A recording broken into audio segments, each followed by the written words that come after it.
হরে কৃষ্ণ। বলরাম এলেন, আর সেই দাদা বলরাম তিনি রোহিণীর গর্ভে চলে গেলেন, দেবকীর গর্ভ থেকে রোহিণীর গর্ভে চলে গেলেন। কংস খবর পেল কি না, সপ্তম সন্তান গর্ভপাত হয়ে গেছে। সপ্তম সন্তান গর্ভপাত হয়ে গেছে, মরে গেছে। এবার আসবে অষ্টম সন্তান, অপেক্ষা করছে। দেখতে দেখতে ভাদ্র মাস, কৃষ্ণা অষ্টমী তিথি, রোহিণী নক্ষত্রে ভগবান আসছেন কংসের কারাগারে। তিমির বিদারি অলোক বিহারী কৃষ্ণ মুরারি আগত। তিমির বিদারি অলোক বিহারী কৃষ্ণ মুরারি আগত। একটু বলে দিই বাবা, ছোট ভাই সমীর, তার এই, আমি এটাকে উচ্চাভিলাষ বলবো না, এটা তার বিশাল হৃদয়ের পরিচয় যে এইরকম একটা ছেলে, বিশাল বয়স নয়, তথাপিও তার প্রাণের একটা টান ভগবানের কীর্তন করাবেন। আপনাদের কাছে শুধুমাত্র ভিক্ষা এবং আশীর্বাদ, এই দুটোই হচ্ছে তার পাথেয়। তাই আমি আমার তরফ থেকে 1001 টাকা আমার তরফ থেকে ভগবত সেবায় রইল। আপনারা যতটুকু পারবেন, সমীর আপনাদের কাছে ভিক্ষার আঁচল নিয়ে আপনাদের কাছে যাবে। আপনারা আশীর্বাদ এবং সহযোগিতা এই দুটোই করবেন, কারণ আপনাদের আশীর্বাদ ভিন্ন, তার পক্ষে সম্ভব নয় এই ভুবন মঙ্গল হরিনাম যজ্ঞানুষ্ঠানকে পরিচালনা করা এবং অনুষ্ঠিত করা। আপনারা সাহায্য করুন, আশীর্বাদ করুন, সে যেন সারা জীবন এইভাবে ভগবানের সেবা, ভক্তের সেবা দিতে পারে। আপনাদের কাছে যাবে ভিক্ষার আঁচল নিয়ে। জয় নিতাই, জয় রাধে। টুটিল গল নিখিল পাগল, টুটিল গল নিখিল পাগল, টুটিল গল অগ নিখিল পাগল, টুটিল গল নিখিল পাগল, সর্বসহা আজি সর্বজয়ী তিমির বিদারি অলোক বিহারী কৃষ্ণ মুরারি আগত। বহিছে উজান অশ্রু যমুনাই হৃদি বৃন্দাবনে আনন্দ ডাকে আয়। বহিছে উজান অশ্রু যমুনায় হৃদি বৃন্দাবনে আনন্দ ডাকে আয়। ভগ বসুধা যশোদা স্নেহদারু থলয়ে জীব সুধা যশোদা স্নেহদায় তোলা। কালো রাখাল নাচে থই তা থই তিমির বিহারী অলোক বিহারী কৃষ্ণ মুরারি আগত। কৃষ্ণ মুরারি আগত, কৃষ্ণ মুরারি আগত। জয় রাধে, জয় রাধে। দেখতে দেখতে ভাদ্র মাস, কৃষ্ণ অষ্টমী তিথি, রোহিণী নক্ষত্রে ভগবান আসছেন কংসের কারাগারে। চারিদিকে ঘুটঘুটে অন্ধকার, আর অন্ধকার কারাগার আলোয় আলোকিত হয়ে গেছে। আজি বৈকুণ্ঠ ছা রিয়া হো রি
চক্র গদা পদ্মধারী হরি এসে দাঁড়ালেন কংসের কারাগারে, এসে বললেন, হে পিতা বসুদেব, তুমি আমাকে মাথায় করে এই গোকুল বৃন্দাবনে রেখে দিয়ে এসো, গোকুল বৃন্দাবনে রেখে দিয়ে এসো। বসুদেব বললেন, প্রভু একবার আমার দিকে তাকিয়ে দেখো, আমার গোটা দেহটাকে লোহার শেকল দিয়ে বেঁধে দিয়েছে, আমার পিঠের উপরে একটা পাথর চাপিয়ে দিয়েছে, আমাদেরকে কংসের কারাগারের ভেতরে রেখেছে, এই অবস্থায় তোমাকে আমি মাথায় করে এপার থেকে ওপারে নিয়ে যাব কি করে? ভগবান বললেন, বসুদেব শুধু তোমার দেহটাই বাঁধা নেই, এই অনন্ত কোটি জীবের দেহ, সবার দেহ বাঁধা আছে শেকলে। তোমার দেহটাতে যে শেকলটা বাঁধা আছে সেটা হচ্ছে লোহার শেকল, আমাদের দেহটা বাঁধা আছে মায়ার শেকলে। তুমি আছো কংসের কারাগারে, আমরা আছি সংসার কারাগারে। তোমাকে পাহারা দিচ্ছে অতন্দ্র প্রহরী, আমাদের পাহারা দিচ্ছে কাম ক্রোধ লোভ মোহ মদ মাৎসর্য। হরি বল, রাধে রাধে। আমাদের পাহারা দিচ্ছে কাম ক্রোধ লোভ মোহ মদ মাৎসর্য। কিন্তু তুমি আমাকে মাথায় তুলে নাও, তুমি মাকে মাথায় তুলে নিলে দেখবে শেকল খুলে যাবে, পাথরটা নেমে যাবে, পাথর নেমে গেল, শেকল খুলে গেল, দরজা খুলে গেল। বসুদেব ভগবানকে মাথায় করে নিয়ে যাচ্ছেন একবারে গোকুল বৃন্দাবনে।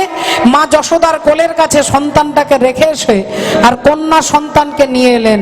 কংস যখন কন্যা সন্তানকে মারতে গেলেন, অমনি কন্যা সন্তানকে যেই রাধে রাধে আছাড় দিয়ে মারতে যাবে, অমনি কন্যা সন্তান শূন্যে উঠে বলল, ওরে দুষ্টু কংস, তোমারে বাঁধিবে যে গোকুলে বাড়িছে সে, তোমারে বাঁধিবে যে গোকুলে বাড়িছে সে, তোমারে বাঁধিবে যে গোকুলে বাড়িছে সে, তোমারে বাঁধিবে যে গোকুলে বাড়িছে সে, তোমারে বাঁধিবে যে গোকুলে বাড়িছে সে, পাপের কলস পূর্ণ হবে যাবে, পাপের কলস পূর্ণ হবে যাবে, পাপের কলস পূর্ণ হবে যাবে।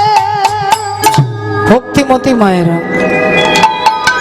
এখন তোমারে বধিবে যে গোকুলে বাড়িছে সে। কংস খবরটা পেল অষ্টম সন্তান জন্ম হয়ে গেছে, সেই অবস্থায় ছুটে এসেছে। আর ছুটে এসে যখনই কন্যা সন্তানকে আছাড় দিয়ে মারতে যাবে, অমনি বলছে, তোমারে বধিবে যে গোকুলে বাড়িছে সে। তাহলে আমার শত্রু গোকুল বৃন্দাবনে চলে গেল, কিভাবে গেল, কে নিয়ে গেল? কংস এবার কর্মচারীদেরকে লাগালেন তল্লাশিতে, দেখো কে নিয়ে গেল।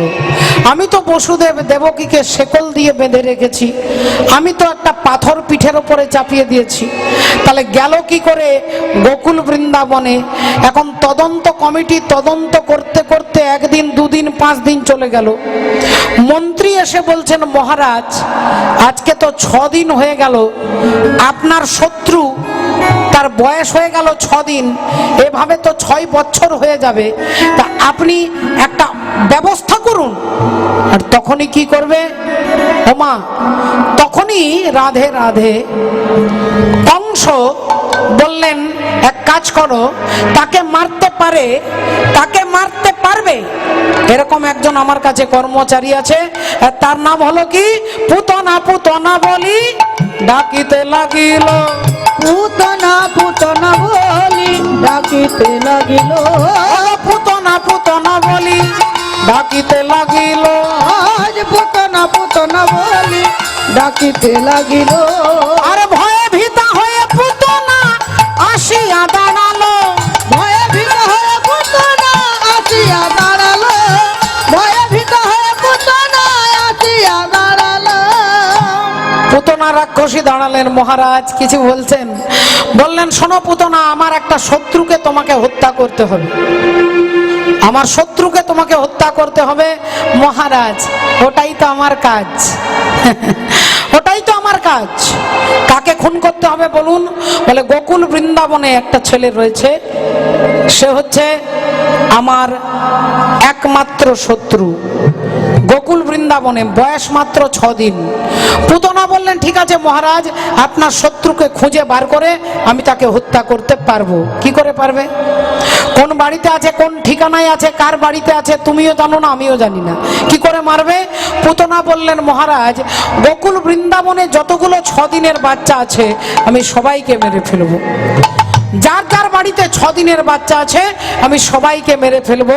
এই বলে পুতনা রাক্ষসী আজকে মথুরা থেকে বৃন্দাবনে যাচ্ছে। মা, আমরাও বৃন্দাবনে যাব, একবার সবাই মিলে বলবো বলো রাধা রানী কি জয়, বলো রাধা রানী কি জয়, বলো রাধা রানী কি জয়। হ্যাঁ, सुनी है गोकुल नगरिया, ओ आजा आजा सवरिया, गोकुल नगरिया, आजा आजा सबरिया, लिए गोकुल नगरिया, आजा आजा सबरिया।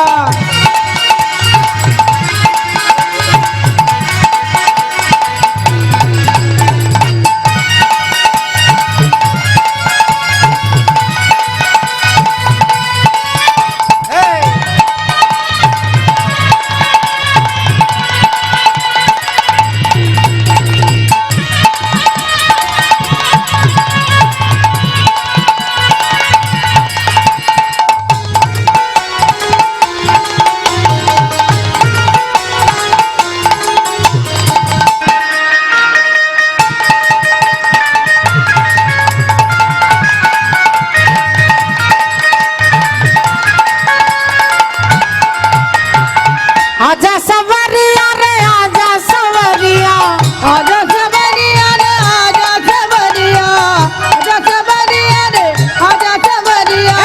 सुनी है सुनी है सुनी है गोकुल नगरिया, आजा आजा सवरिया, लिए गोकुल नगरिया, आजा आजा सबरिया।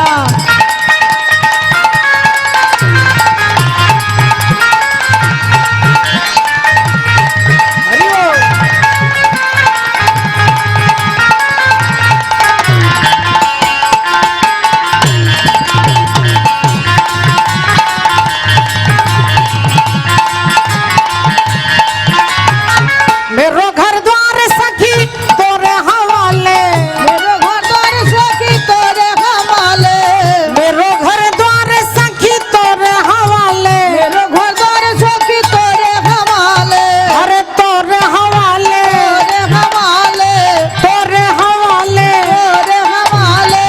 मेरो घर द्वार सखी तोरे हवाले, मेरो घर द्वार सखी तोरे हवाले। छिन नाले कान्हा के वड़िया, छिन नाले कान्हा के वड़िया, आजा सवरिया, लिए गोकुल नगरिया, आजा आजा सबरिया, लिए गोकुल नगरिया।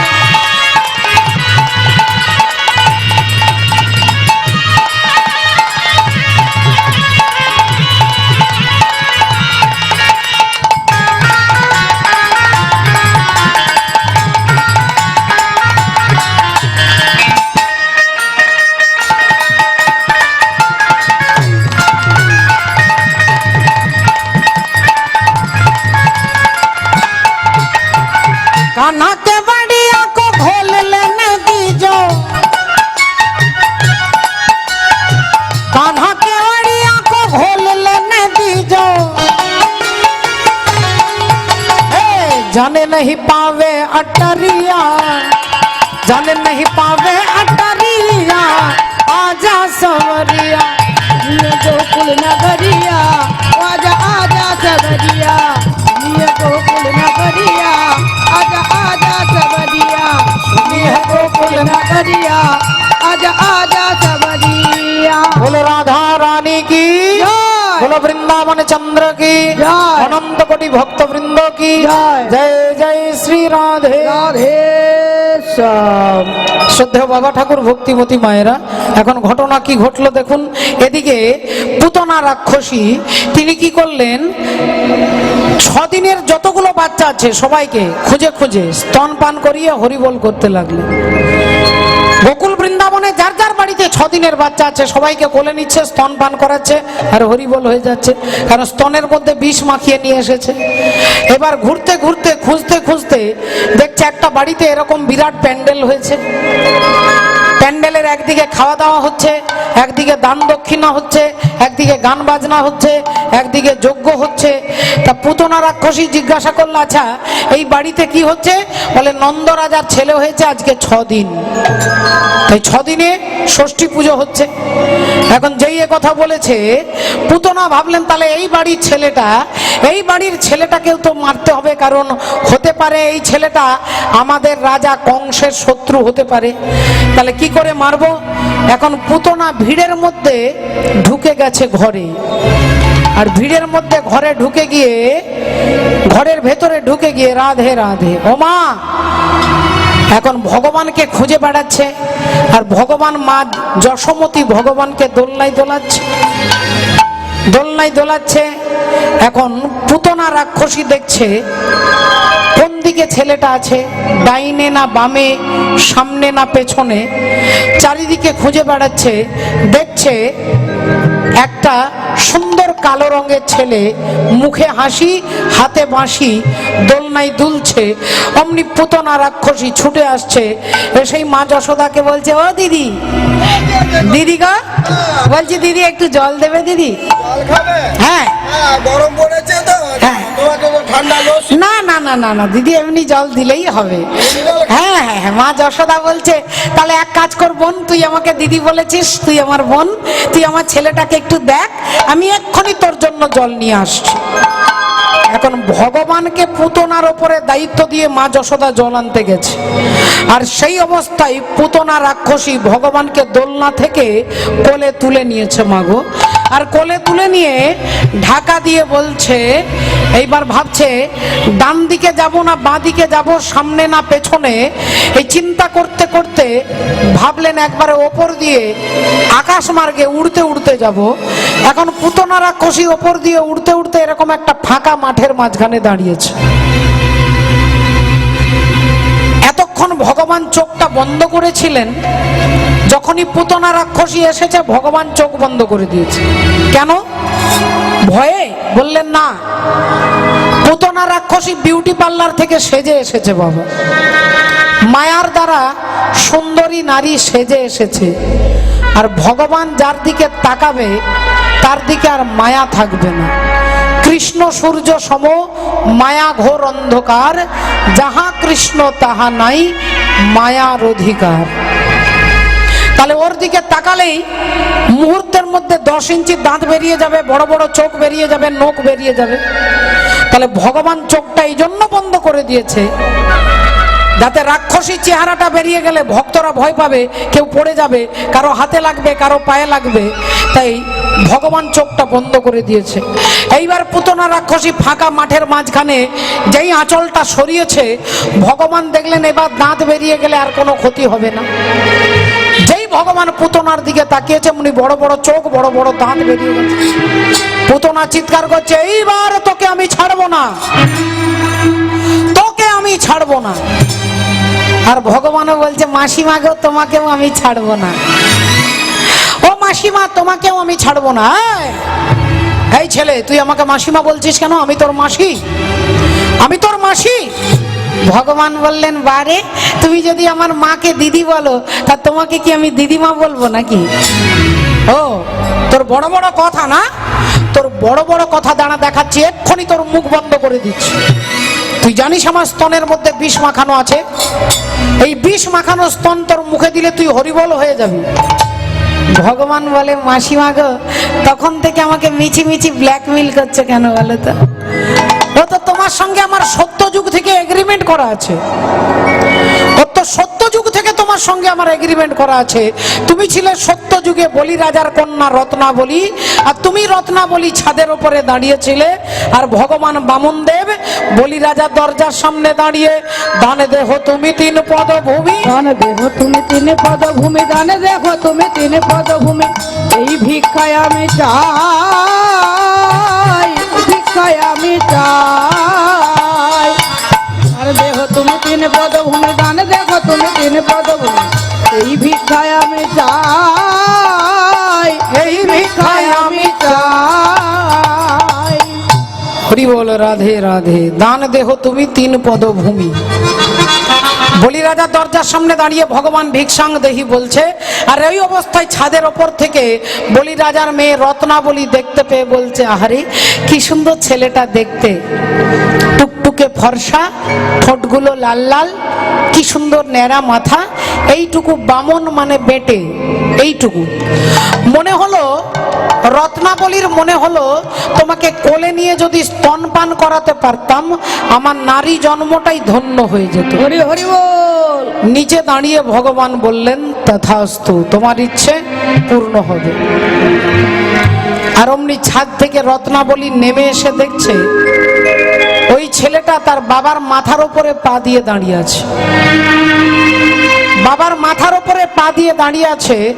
রত্নাবলী বলল, তোমাকে কোলে নিয়ে স্তনপান করাতে চেয়েছিলাম, তুমি আমার বাবার মাথায় পা দিয়ে দাঁড়িয়ে আছো, আমার ইচ্ছে হচ্ছে ওই স্তনের মধ্যে যদি বিষ মাখিয়ে তোমাকে খাওয়াতে পারতে। হরি হরি বল। ভগবান বললেন, তথাস্তু। তুমি পজিটিভ বললেও তথাস্তু, তুমি নেগেটিভ বললেও তথাস্তু। ये यथा मां प्रपद्यन्ते तांस तथैव भजाम्यहम् मम वर्तानुवर्तन्ते मनुष्य पार्थ सर्वस्व। তোমার ইচ্ছে পূর্ণ হবে মা, তবে সত্য যুগে নয়, ত্রেতা যুগে নয়, আগত দাপর যুগে। এখন তোমার নাম রত্নাবলী, দাপর যুগে তোমার নাম হবে পুতনা। আর তুমি স্তনের মধ্যে বিষ মাখিয়ে আসবে, সেদিন তোমার ইচ্ছে আমি পূর্ণ করে দেব। তাই আজকে সেই পুতনা রাক্ষসী স্তন যেই ভগবান এমন টান দিয়েছে, এমন টান দিয়েছে, অমনি পুতনা রাক্ষসী চিৎকার করছে, ছেড়ে দে, ছেড়ে দে, ছেড়ে দে। ভগবান বললেন, মাসিমা গো, আমি সহজে কাউকে ধরি না, আর একবার যাকে ধরি তাকে ছাড়ি না। হরি হরি বল। তাই পুতনার প্রাণটাকে ভগবান পান করে নিলেন। রাক্ষসী পুতনার দেহ ধড়াম করে মাটিতে পড়ল। পুতনার দেহটা পড়ে গেল। অমনি নন্দরাজা মা যশোদা এসে দেখছে রাক্ষসীর বুকে গোপাল বসে আছে। নন্দ বাবা বুকের ওপরে উঠে ভগবানকে কোলে করে নিচে নামালেন, আর পুতনার দেহটাকে ছোট ছোট কাঠের খণ্ড দিয়ে কি করলেন না, আগুনে পুড়িয়ে দিলেন। আর যখন পুতনার দেহটাতে আগুন লাগলো, গোটা এলাকাটা চন্দনের গন্ধে ভেসে গেল।